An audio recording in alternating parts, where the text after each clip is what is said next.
I know what's best for me. Like, I'm me. I know what's going through my head, and I know what can help me the most, but he knows better.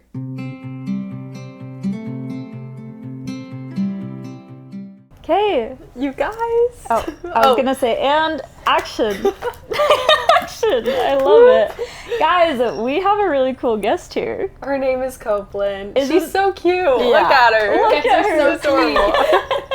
Copeland is the cutest name. I know, How it's so how did cute. your mom? I think it was a friend of my dad's who had the same kind of first name, like Cope or cool. something. and Okay. They kind of just turned it into that. Okay. Nice. Yeah. Lucky you. I know, I love it. Yeah, It's the best. it's cute. Oh my gosh, I love it. Okay, well, we would love you to just introduce yourself, what mission Tell us you where you went. served. Just Yeah. tell us all about you. Okay. Yeah, I'm Copelyn Konold. I served my mission in the Germany Frankfurt mission, and I'm originally from Dallas, Texas. I married my husband back in January, which was the best day ever. Good. I'm studying nursing at BYU, Idaho, and he studies business management, and we've got some family that's here in Utah, and so we are always kind of here and there and kind of all over the place. So Hey, we love it. she loves to exciting. travel. We Yeah. love to travel. I love It's the it. best. Dang. Well, cool. Yeah, that's really awesome. I just remember reading kind of the entry you submitted to us, and I text you. Yeah, we both loved it separately. Texted each other. Yeah, I texted. I said Copeland, and she was Yeah. like, I was like, "Yep, You're that's like, the one." You guys are so sweet. "Yeah." So anyway, we're just excited to hear what you have to share with us and how we can transition, the story and your mission story into how you have continued to stay strong in the gospel after your mission. So take it away. It's all Yeah. yours. So one of the most interesting things about me is I have an identical twin sister. Her name is Brooklyn, and Cool. she is just the most incredible person that you ever meet. We were both very fortunate to get our mission calls the exact same day. We submitted our papers the same day, got our calls the same day. She opened hers first, and she got called to the Alpine Germany mission. And I opened mine maybe 2 minutes later, and mine was the Germany Frankfurt mission. So we were neighboring missions. It was a super cool moment for me because I feel like the Lord knew I couldn't be that far from her. Mm-hmm. And so we both headed out on our missions back in April of 2022. She headed to the England MTC, and I headed to Provo. And I remember watching her walk out in the airport because we had to leave out of 2 separate airports, and I was like, it's okay. We're going to be okay. It's only 18 months apart. Like, that is nothing compared to the past 19 years I've had with her. Like, I can do 18 months apart. Wait, how long had you guys been apart? How was the longest? I want to say, like, maybe a week. Oh my Like, god. Okay. really not that long. We kind of were Yeah. always attached to hip. Of course, like, we were normal siblings, and there were times where we fought and things like that. But Yeah. it's just, there's just a different bond between twins, especially with identical twins. Like, we did everything together. And it was so cool that we were doing a mission together. And it was something that she'd always wanted her whole life and something I wanted my whole life. And so we got our mission calls, and we set out on this huge adventure, and we go through the MTC, and that's when it really hit us that this is going to be the hardest thing we've ever done. And I was dating my husband before I had left on my mission, and so I had not only said bye to her, but I said bye to him as well. And so I was That's like, rough. this kind of sucks. Yeah, for sure. So hard. And he was getting to the MTC a week after I was leaving, so we were barely missing each other, and I was like, it's okay, we're gonna be okay. And we get to the field, and I don't know what it was.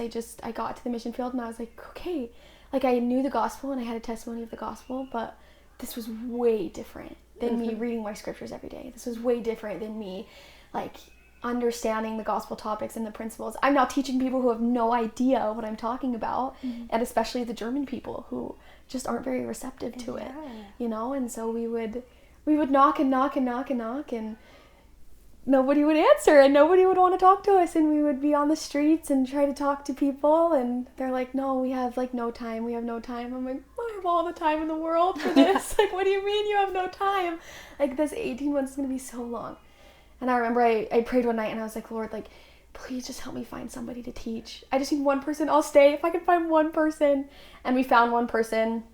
We taught him for a couple weeks, and he was supposed to get baptized.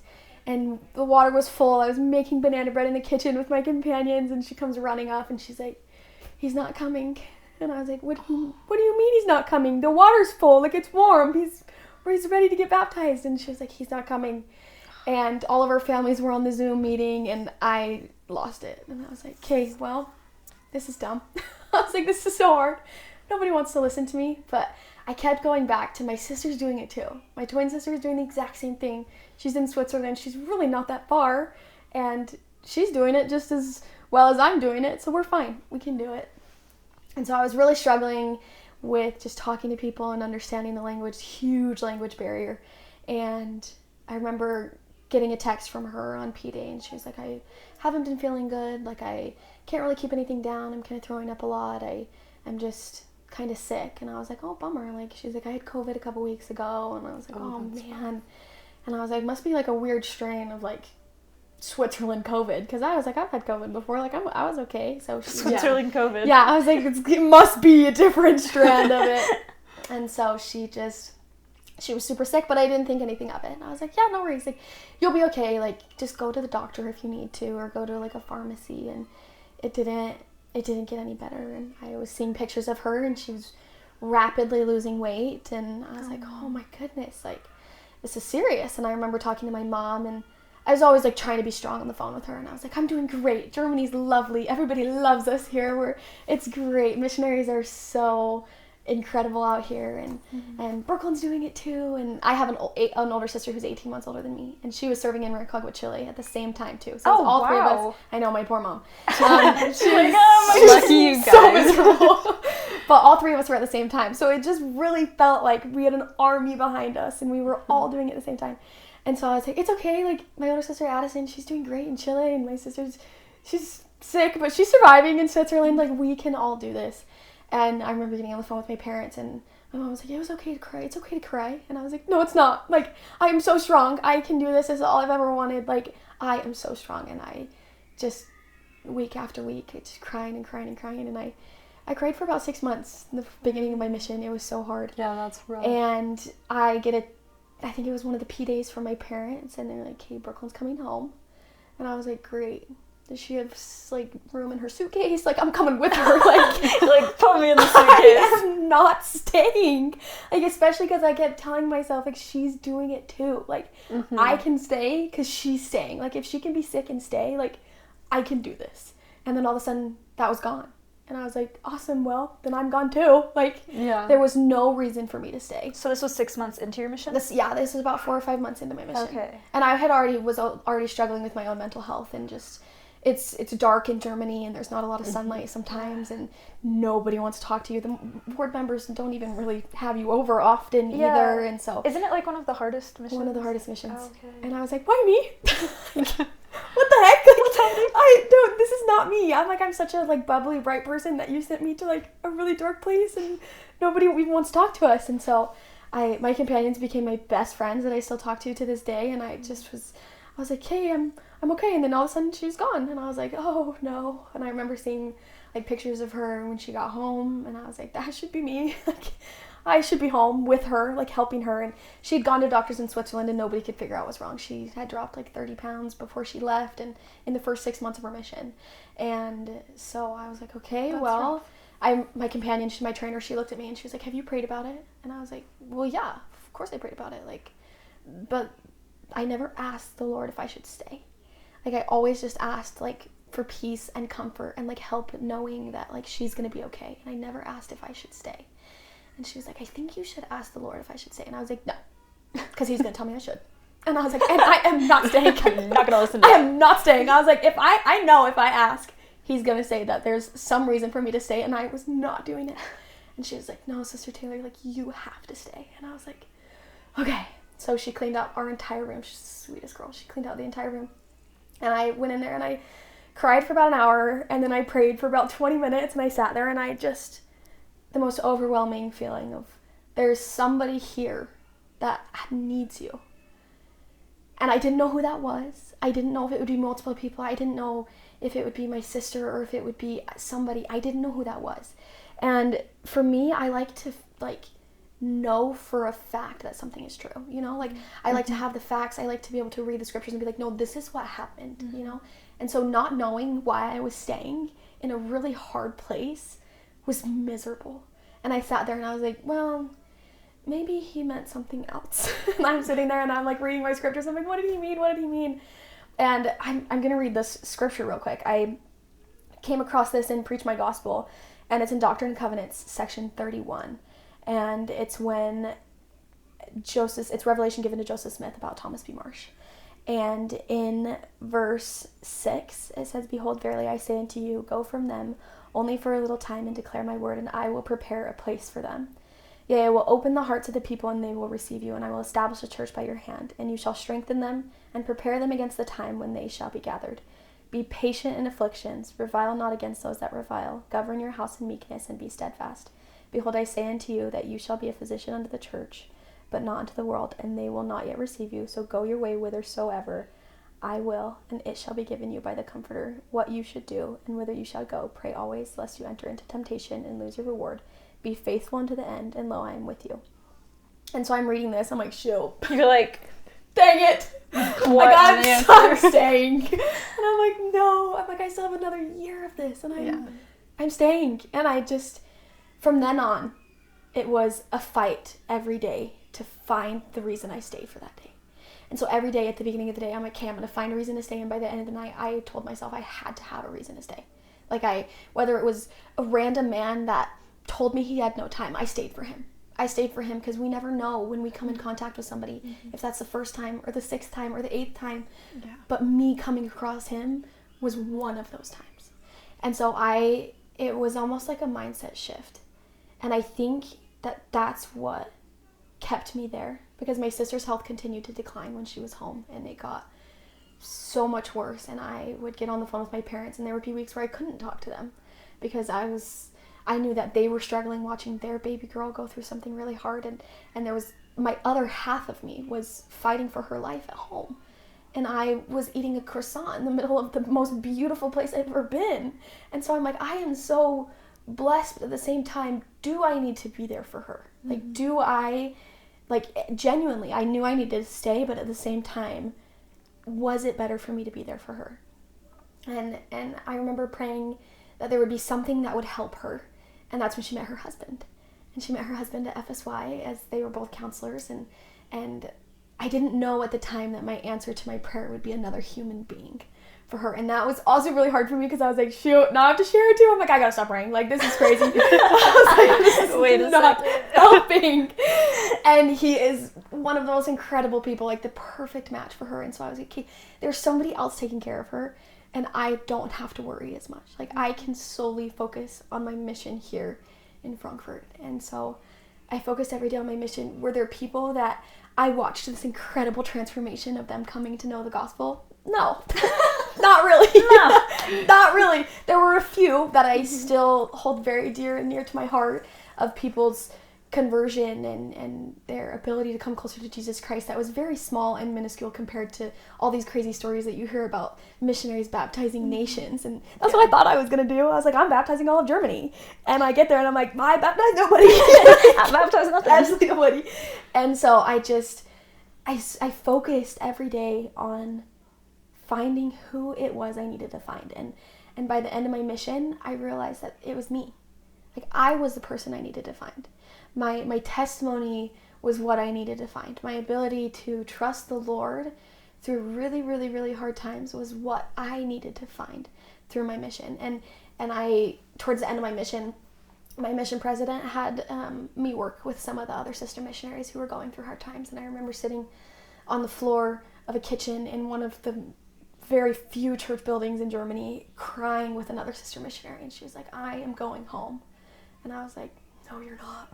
Like, you can do this. And I was like, yes, if you need to go home, go home. Like, I'm not going to tell you that you have to stay, but pray about it. And she told me the same thing. She's like, the Lord's going to tell me I have to stay. I'm like, he gets you like that. Like, he's really funny. He's got the biggest sense of humor. He's hilarious. But, he's hilarious. And so I was like, but you're going to be okay. And I remember seeing her again after the mission at school, and I hugged her and we both cried. And I was like, you did it. Like, this is what the Lord intended us to do. He didn't intend these European missionaries to go out and baptize 1 million people. That's not the point. Of course, that's our goal, and that's everything that we want, is to bring people closer to Jesus Christ. But a lot of the times, the missionaries that go to that really hard mission find themselves, and they find their testimony, and they find their ability to trust the Lord and then to help other people. Because there's so many times where I was holding sister missionaries' hands, and I'm like, I did that.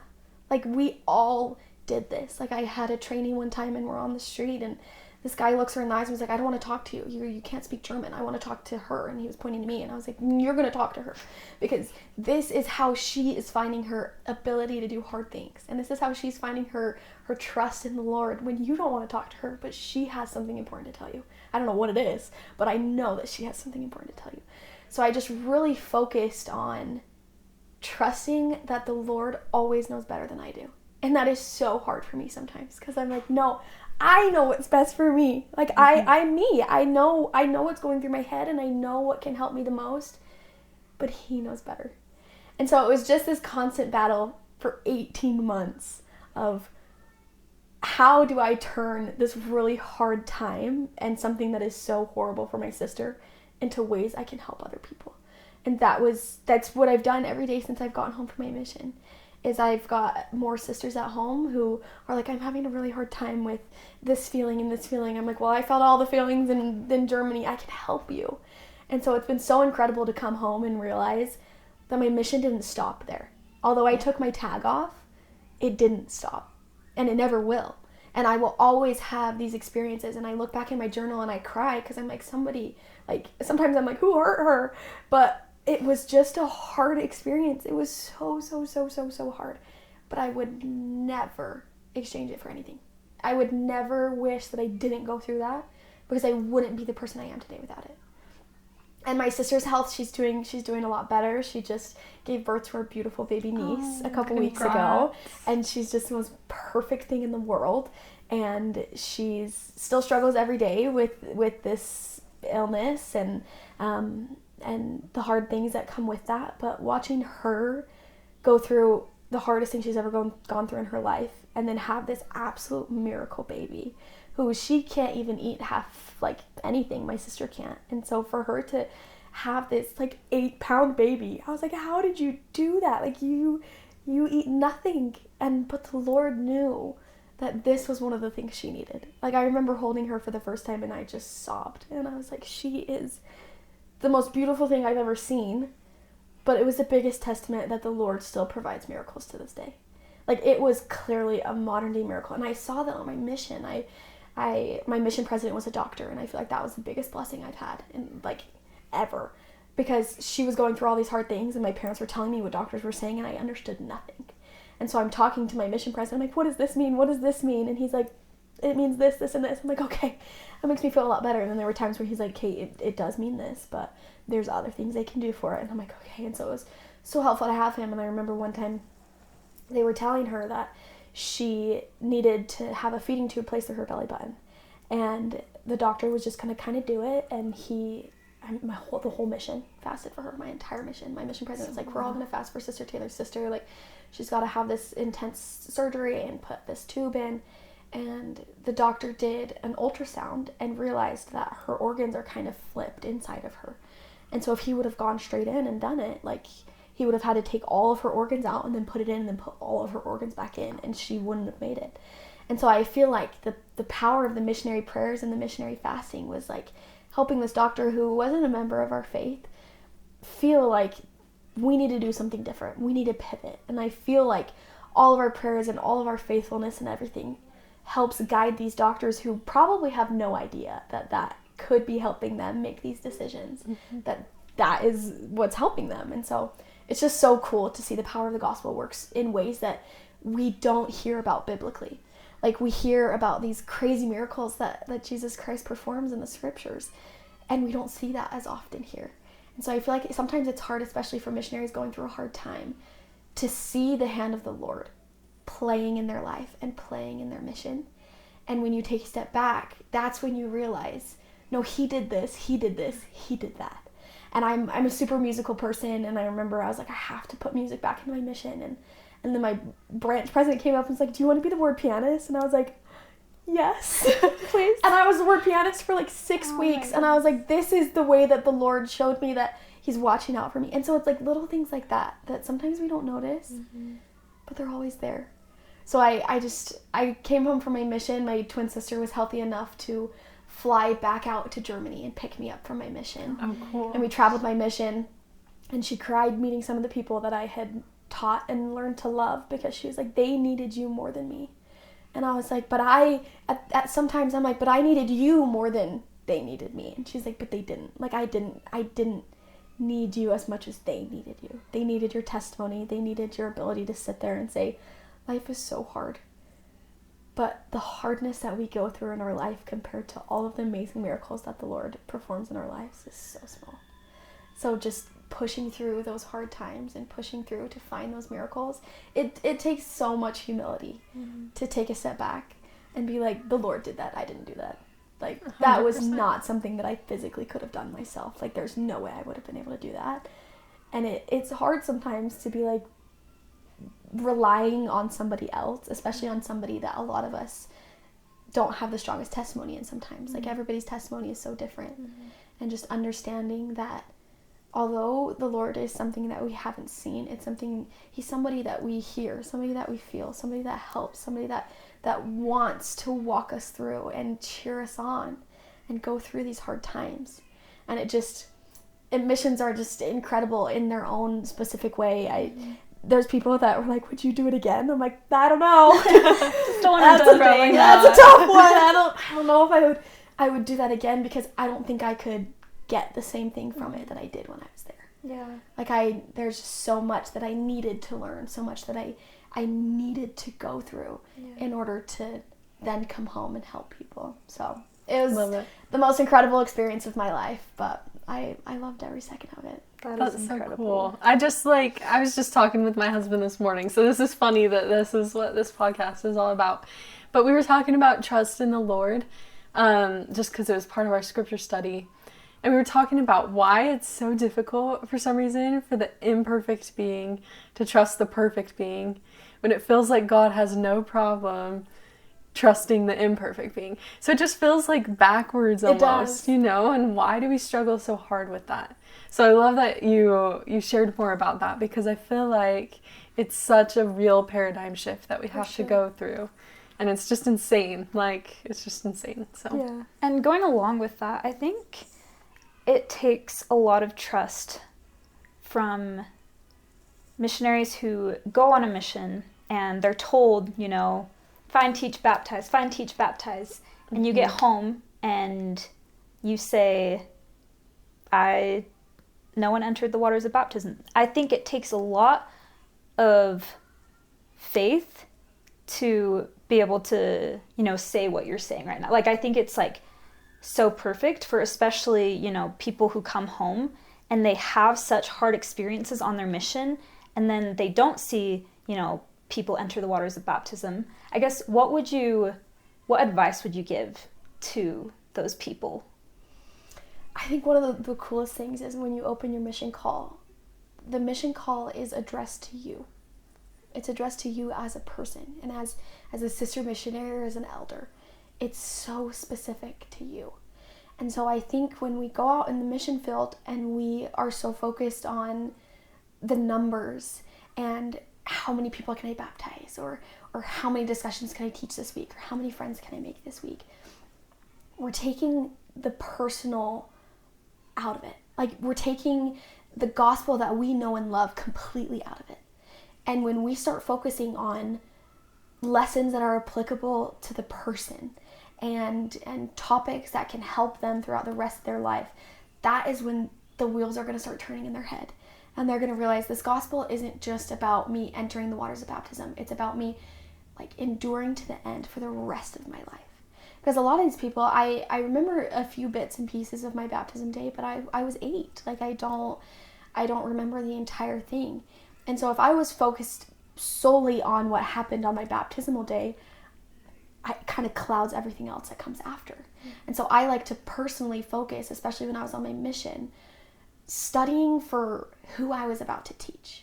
Like, we would have a couple lessons a day, and we would study during our personal study for that specific person and pray for that specific person and what do they need. And sometimes at the beginning of the week when we're doing our weekly planning, we would say, okay, we're going to teach the second lesson this week, or we're going to teach about entering the waters of baptism this week. And then we would study in our personal study, and we're like, that's not what they need.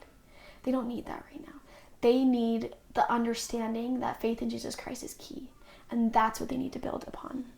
And I've heard in other missions that these high number of baptisms, a lot of them aren't staying. Like the retention of it isn't as high.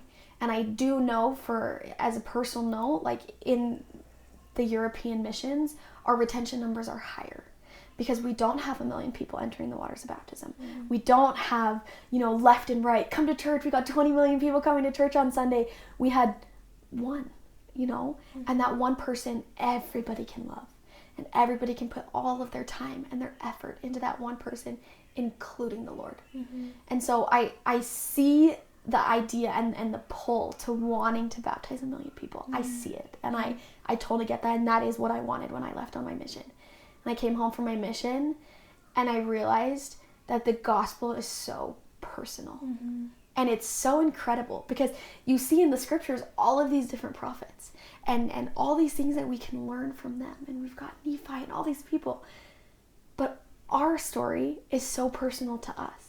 And we could write our own, you could write in your journal and have it be your own life story. And that's what the Book of Mormon and the Bible, that's what the scriptures are, is personal stories of trials and tribulations and everything that they went through. It wasn't, well, in this time period, we baptized this many people. And, in this time period, we were solely focused on baptizing this many people, It was, I went through a really hard time.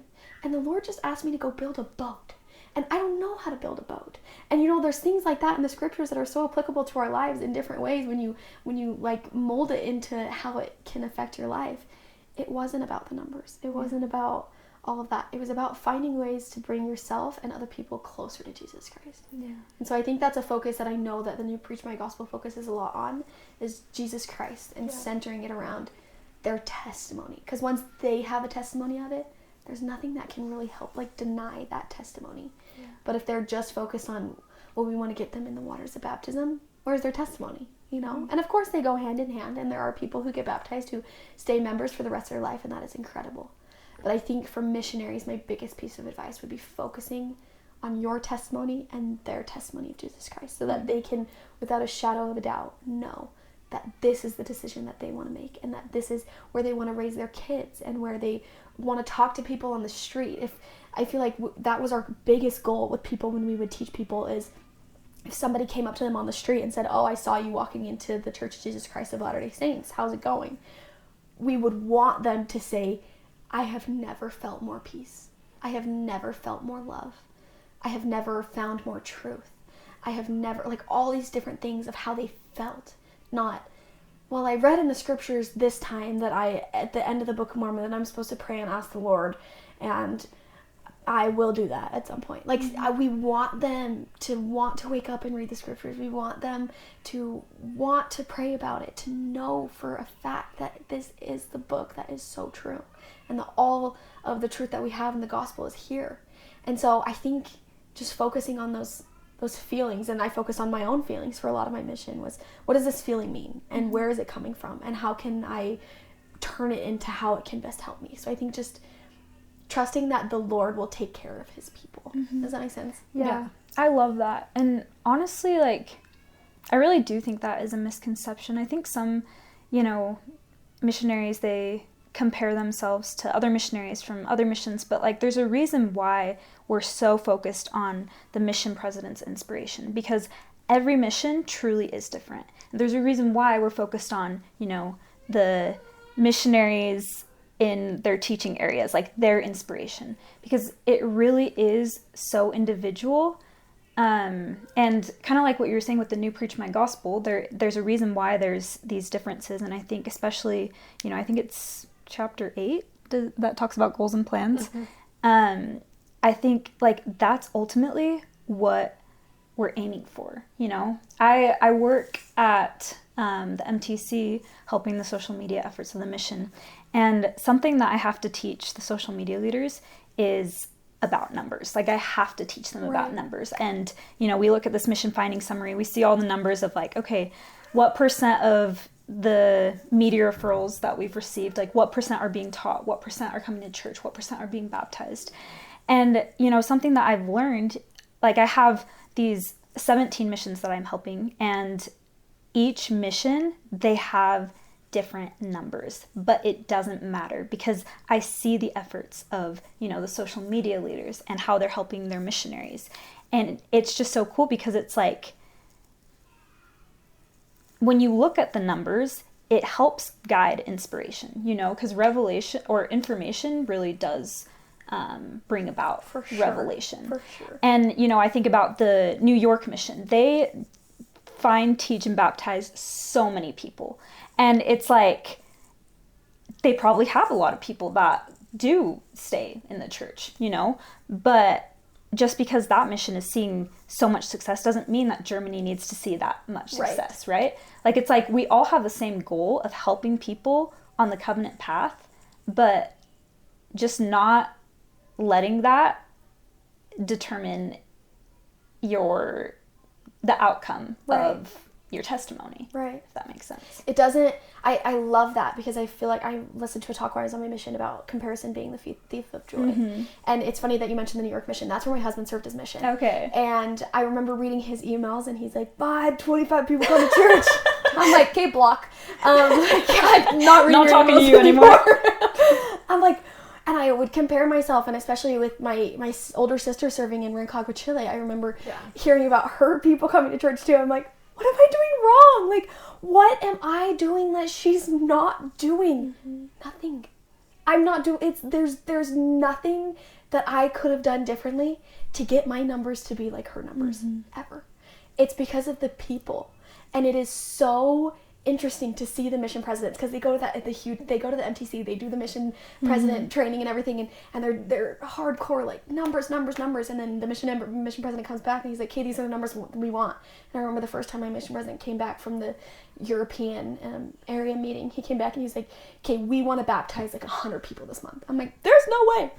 There's literally no way we will baptize 100 people." He's like, "Yeah, I probably should have thought about that one. Like, I probably should have tailored that one a little bit more to our mission." I'm like, that's not feasible because we have to tailor our lessons. We have to focus on how can we help them, especially in Germany. We have the youth that are drinking from a young age, that are smoking from a young age. So we've got all of these like addictions and things that we have to break through, that we have to talk about and be like, "Okay, what is your end goal with this? Like, is this making you feel better? Do you feel better inside when you're drinking and when you're smoking and doing all of these things? Like, if you're feeling better, then we need to help you in a different way." And then we have to pivot. And it happened in our lessons all the time. We would go into the lesson and we're like, "Okay, we're going to teach this."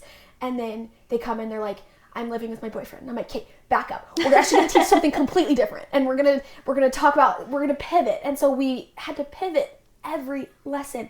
And I wouldn't have had it any other way. I wouldn't have. And I've got a lot of friends that are still on missions and they talk about just kind of going on the streets and saying, "Okay, come to church on Sunday," and then 50 people show up and they're like, "But we saw 2 the next week." I'm like, see, that's the thing. When we have somebody show up to our ward, they stay. They're usually, now we call them kind of forever friends because it takes them about a year, like normally on average, to get baptized, especially in a European mission. And so they go through a ton of missionaries. So I never really got to an area and was like, "Okay, I'm going to watch them enter the waters of baptism." I had it happen a couple times where I got there and I was like, "Hi, nice to meet you. You get baptized tomorrow." Like, that was so cool. Like, it wasn't necessarily my baptism, but it is just so rare to watch that happen that it was just incredible. And I talked to the missionaries. I'm like, "Hey, how did you get them there?" Like, you talk, my husband just did summer sales and they talk a lot about kind of tailoring their pitch to whoever they're talking to and like, "Do you have bugs in your yard?" Like, blah, blah, blah. And it's the same when I'm talking to missionaries. I'm like, "Okay, what did you do that helped them realize that this is what they wanted?" And they're like, "We shared stories. We brought members to appointments." And members didn't really come to appointments. Like, I had a member one time in a ward, so terrible. He came up to me and he like handed me somebody's number and he's like, "Okay, contact them. They're interested in the church." I'm like, "Do you want to come with us? Like, do you want to teach?" He's like, "I want nothing to do with this. Do not even call me. Don't mention my name." I'm like, "Okay, this is going great." And I'm like, "Thank you so much for this random person." And like, how am I supposed to tell them we found them? Like, I don't know.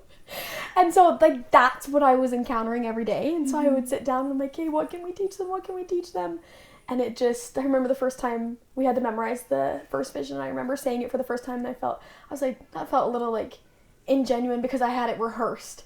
And then from then on, I was like, I will have bullet points of what we want to teach, but I will never write down word for word what I have to say.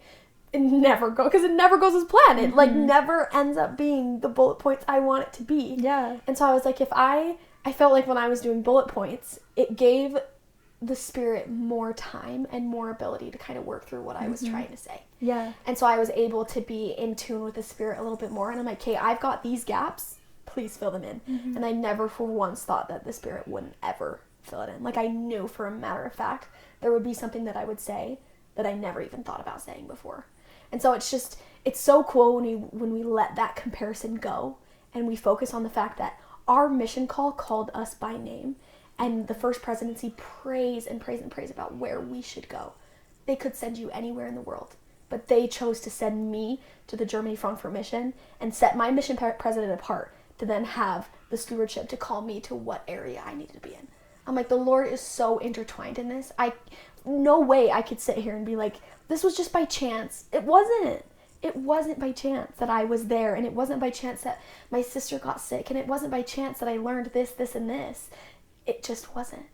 And so I let that comparison go, and then all of a sudden, the Spirit just moved completely through me, and I felt like this weight off of me. I was like, there's not as much pressure on me to hold up to this, to have 20 baptisms a month. Like, that's not feasible for my mission.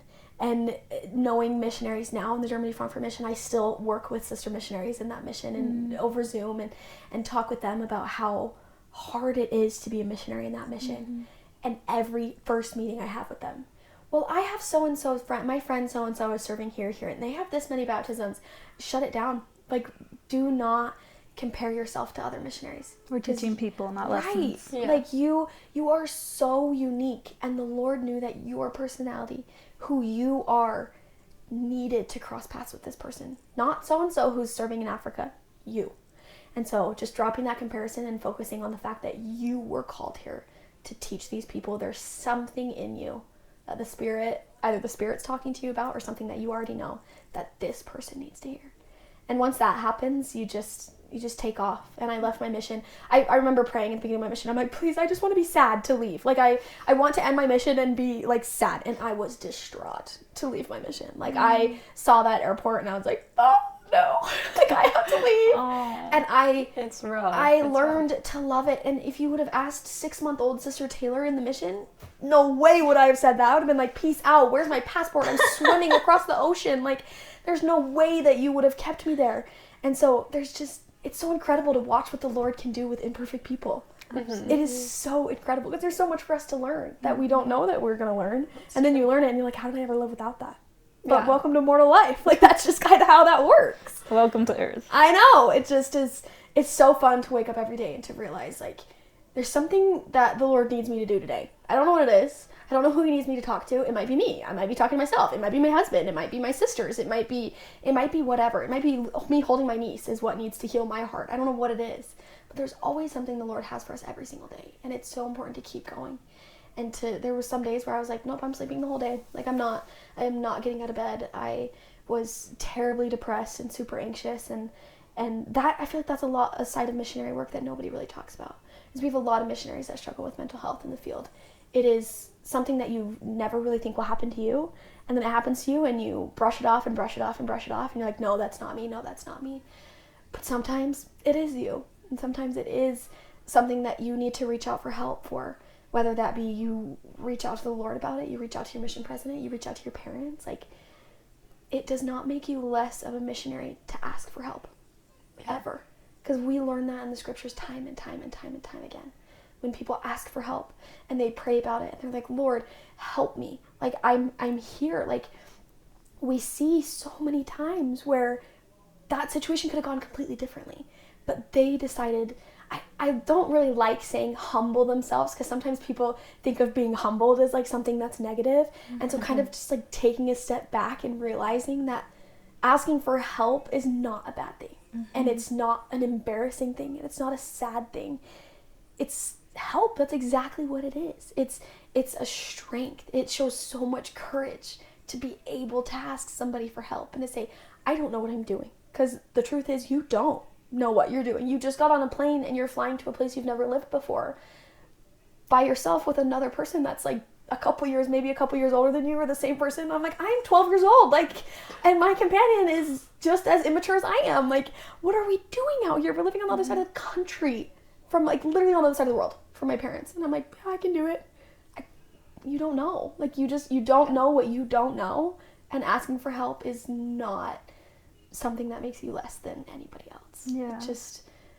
It's so important to know that there's so many resources, whether that be Preach My Gospel, or I have Adjusting to Missionary Life like memorized at this point. Like, I love whether that. it's Adjusting to Missionary Life, or Preach My Gospel, or the scriptures, or conference talks, or your parents helping you. Like, my mom at the end of my mission sent me little postcards that had quotes on them, and I remember opening one, and it was one of the hardest days of my mission. I was just kind of going through it, and it said, "Tough times never last, but tough people always do." And I still have it framed in my house, like married, and it is still something I look at every day, because tough times don't last. They don't. They're over. And yes, you might have a different tough time, but that singular tough time won't last forever. Mm-hmm. But tough people always do. And so just understanding that you going through this hard time, you're being stretched and you're being pulled in ways you never thought you would. But you come home so much stronger for it. You drop the comparison. You ask for help when you need to. You understand that trusting in the Lord is the way that you are going to understand the gospel and understand his plan and understand his timing. It changes your life. Mm-hmm. It's honestly incredible. Yeah, absolutely. And, you were talking a lot about, hard experiences and hard things that missionaries go through. And, you said something about how some people look at being humbled as a weak thing, or as something that is negative, or embarrassing. looked down upon. Something my mission president's wife would tell us when we were like, hard days. Yeah.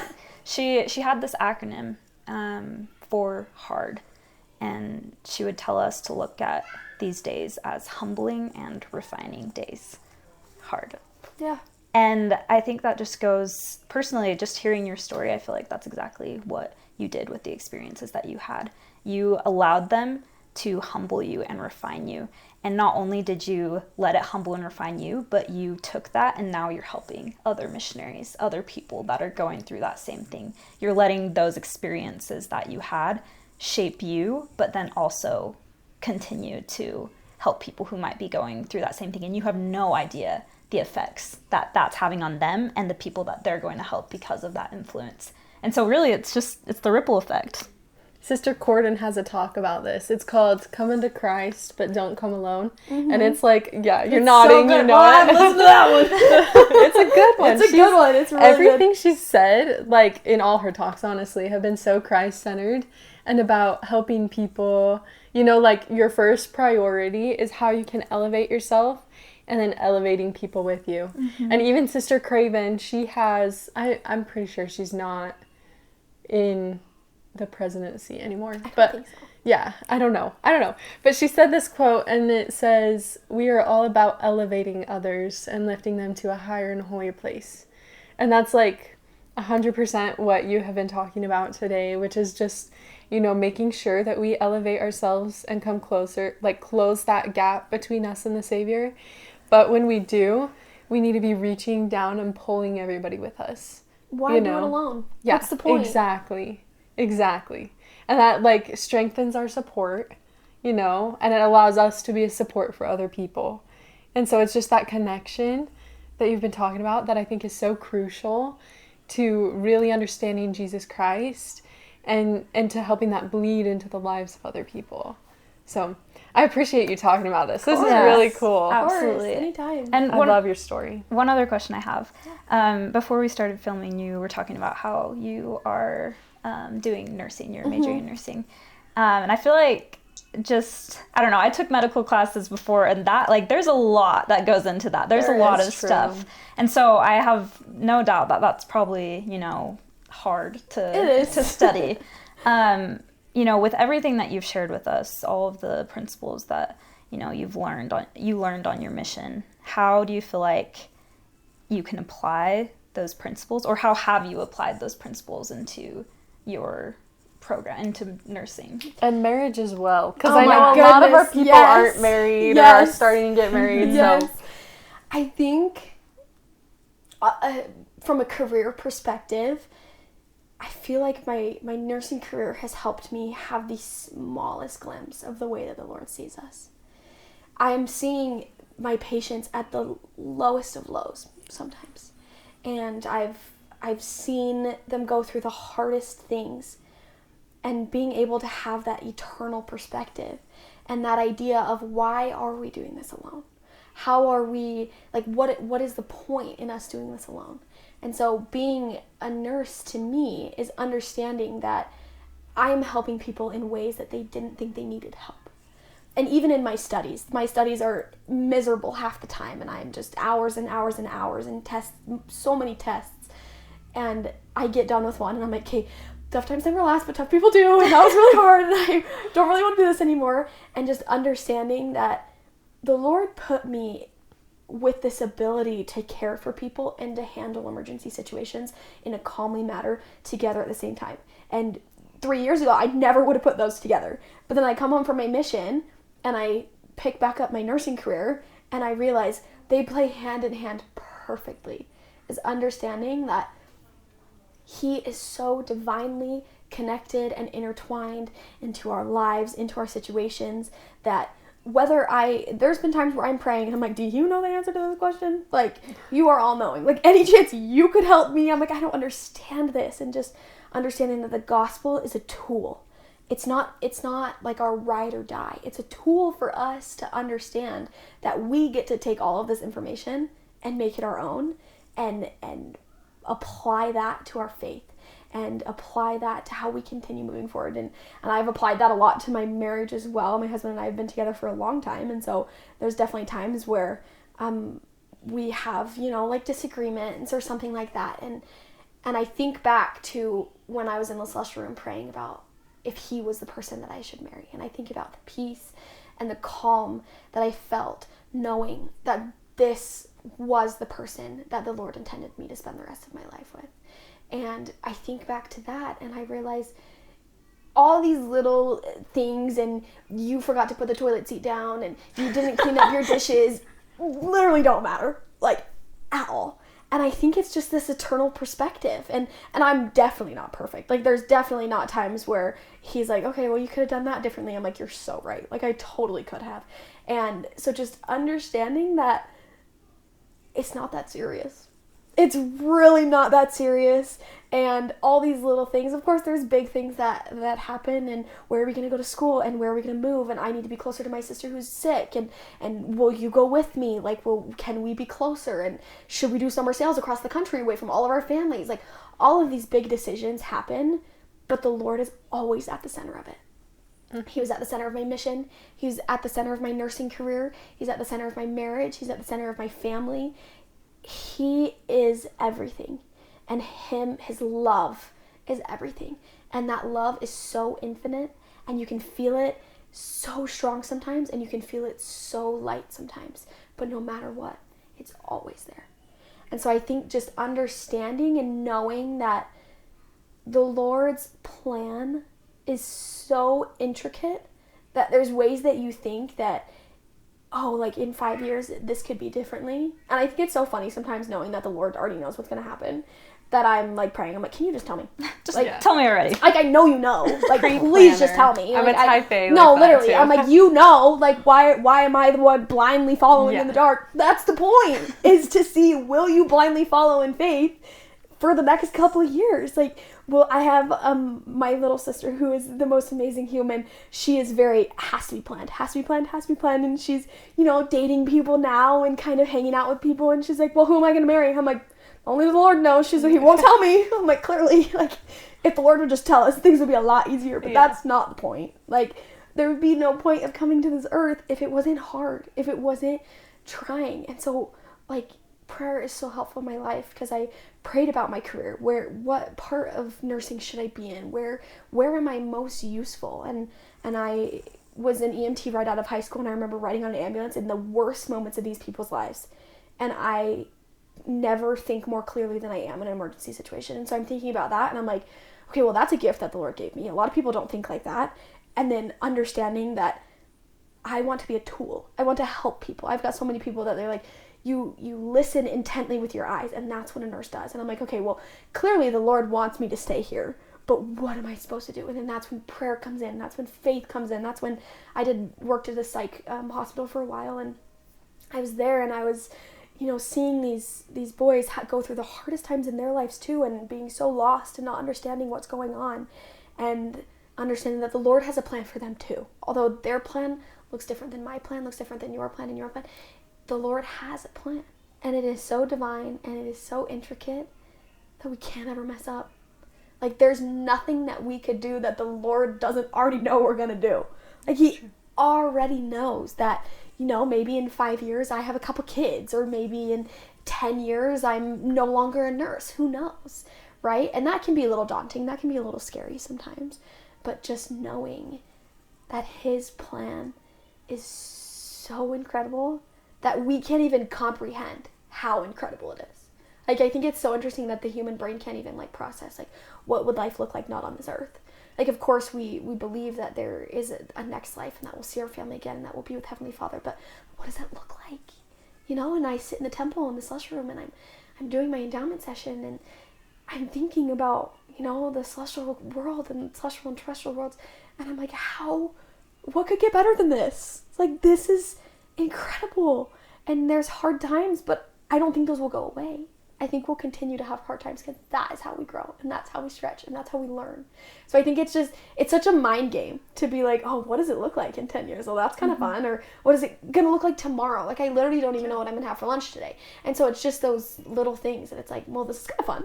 Like, instead of being anxious about it and feeling like, oh, I don't know what's coming, it's, well, I wonder what's coming. So it's even that on my mission was like, oh, I don't know if in a year I'll even still be out on my mission. And then all of a sudden it was a mindset switch of in a year, where will I be in Germany? Because I'm going to be here, clearly. But where am I going to be? Your mind is so, so powerful. And that's something that's so interesting to me, is in my nursing career and doing all of my studies, learning more about the human brain and how powerful it is. The way that you can just have the biggest mindset switch and your life has changed forever is one of the most incredible things. And so kind of just using that to your advantage of knowing the Lord knows what is going to happen. He knows you. You have to trust him. And that's not easy. It is not easy to trust the Lord. It's not easy to go through all of these hard times, but it is worth it.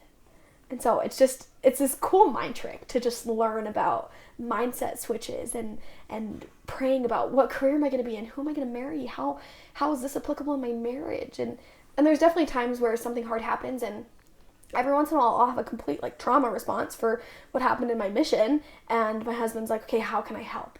And so learning, okay, this is the way that I coped with hard times in my mission. How did you cope with hard times in your mission? And learning that everybody's mission is hard in their own way.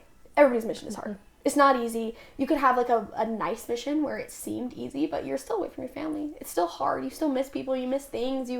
I didn't have In-N-Out for a year and a half, and I thought I was going to die. I literally thought I was going to die. Yeah. But I did it. I made it. And I get home, and I'm like, my mission was hard, and your mission was hard. How can we use that hard in our marriage? How are we going to teach our kids to go through this hard? What is their hard going to be? We don't know what hard's going to look like in 20 years when our kids start to grow up. It's going to be so different. And who knows? Maybe missions will be less than 18 months in 2 years. Who knows if we're still sending missionaries across the world, or if there's going to be just native people. We don't know, And so learning that although you go through this hard time and you learn all about how to cope with these skills and to cope with this hard time, in 10 years, me coping with a hard time is going to look so different than it did 2 years ago. It already looks so different, because instead of me just breaking down and crying, now I am able to call my mom and say, Mom, I need help. Or turn to my husband and say, I don't know what's going on and I need help. And so we just learn and we adapt as we grow, and it's so hard to keep up with all of it. But then you get to it and you're like, look, now I have 40 years of experience, and my kids are going to come to me and they're going to say, Mom, what do I do? And I'll be like, Mom, I do know how to help you. And so it's so cool to know that we're just learning all these life lessons on earth, whether we think we know them or not. You're like, oh, that was hard. but it wasn't as hard as it would have been 2 years ago It's without true. all of these skills. So it just is, it's so incredible to learn that the Lord is so powerful and he knows exactly what we're going to do, but our brains are just as powerful to be able to help cope with those skills and these hard times. So it's really fun to study. Yeah, that's incredible. And I really love your story. And we're so grateful that you took the time out of your schedule to come meet with us and share this with everybody. We hope they learn something. They will. I learned so much. I know, I did too. I'm You're thinking so of all the sweet. things I I need to write in my rewatch journal. it. Yeah. You're so sweet. Write it all down. Thank you for having me. Yeah, of course. Absolutely. I think, overall, just from what you've shared and, even what Jack shared, like, from what we've learned so far, I feel like in the end, you think about it and this is all about joy. Everything that you've talked about has brought you joy, even if it was super hard in the moment. And so, I don't know, I just feel like that's what I learned. That's what I learned today. So yeah, we are so grateful for you and sharing your story. You're so sweet. Anytime. Yeah, so good. Absolutely. We love it. Okay. Anyway, we'll see you next week. We're so bad at ending this. We're like, we feel the spirit so much, and then we're like, wait, we're supposed to end because we can't say like in the name of Jesus Christ, amen. I don't know. Bye. Should we have Copeland? You We'll just push our responsibility on you. You can say something. Yeah. Was I supposed to be looking at the camera this whole time? No. Okay, no. That would have been creepy. But you can now if you want to. Like, if you want to address them directly. I don't know what I would say. Read your scriptures. That's a good one. Read your scriptures and trust that the Lord will always guide you whether you see him there or not. That's a good way to Amen. Amen. Okay. Well, we'll see you later on Authentic Gospel.